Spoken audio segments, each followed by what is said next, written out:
Joriemb bodaboda e kaunti ma Migori opogore e paro kotenore kod chenro mag choko omenda mag liel kod dongruok mitimo e ging apayano ka chuny bombe ma kaunti ma Migori no bende ok gidwar notimie harambe. Pogruok bende nitiere e kind joriemb bodaboda kotenore kod golo osuru ne tend kaunti no. Pogruok e kind joriemb bodaboda e kaunti ma Migori pod medo bedo maduong'. Ka nyaka sani nitiere gube mag joriemb bodaboda magolo chung' mopogore opogore e chenro maggi kaka joriemb bodaboda. Pogruok ma kama stud kod josiasa obed nyaka sani kosedonjore e chenrogo mag joriemb bodaboda nikech ginte kod ajenda mopogore opogore. Nikech kaluwore gi stages ma wan godo, ng'ato ka ng'ato nigi right mar support ng'ama odwaro. Kaka stage antiere gi jok ma support Ochilo, nitie joge ma Nyamita, to antiere gi joge Masara, to an gi joge John Pesa, wakikore. Masa mora mora wabro kawo sides. Nyiso ni koro ok wanya tiyo kanyakla. Siasa gi osebedo ka tiyo gi nyithindwa e yor fujo. And mano wakemea kwa kauli moja ni hatutaki. Nyaka sani nitiere gwenge ma joriemb bodaboda ok golo osuru e kaunti ma Migori. Ke gwenge moko to joriemb bodaboda koro golo osuru. Very well that we are supposed to be paying tax. We are aware because Migori County is our county.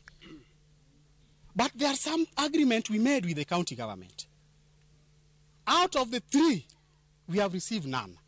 That is why we insist that before those agreements are fulfilled, we are not going to go back, we will not pay tax. Chenro ma choko omenda ma siro chenrogo mag liel kod mag dongruok e chuny bombe ma itimo go joriemb bodaboda bende nyaka sani koro osekelo pogruok e kind joriemb bodaboda. But we realized before even starting the Harambe, some goons were sent.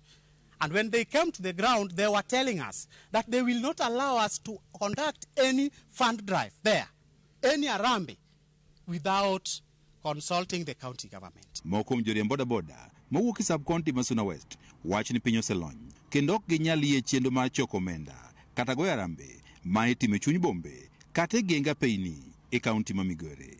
Harambe mitogo ga dho ndara gi miyo ji neno wa kaka bodaboda jomoko machandore. An kata kung'iya kama ok achandra. Mi neno kaka jo bodaboda jo kwecho.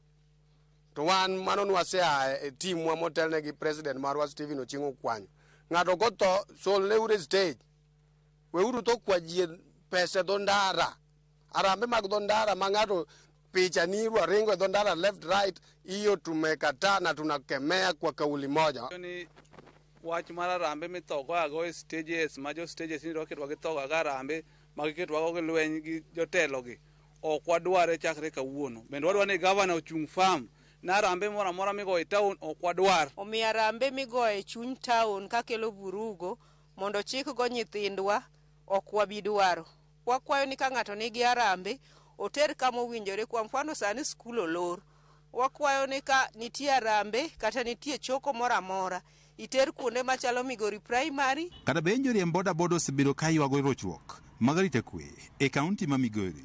Moko joriemb bodaboda bende wacho rochruok mar arita kwe kod ikelo kod ywaruok mag siasa e kaunti ma Migori.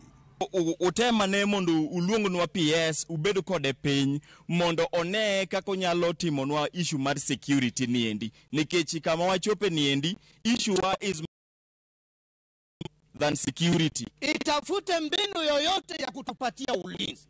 Ingilie kati kupitia kwa viongozi tuliowachagua kama wabunge wetu. George Juma, Ramogi TV, Migori. Nyakaramogi mane mabro kelo e giko mar weche manyien makagi kacha odhiambo masani koromo saa 1 wabro kelo ni weche mamoko mabro biro ni e chenro mar ang'ich welo saa 1 kod oimore saa 3 koriti masani.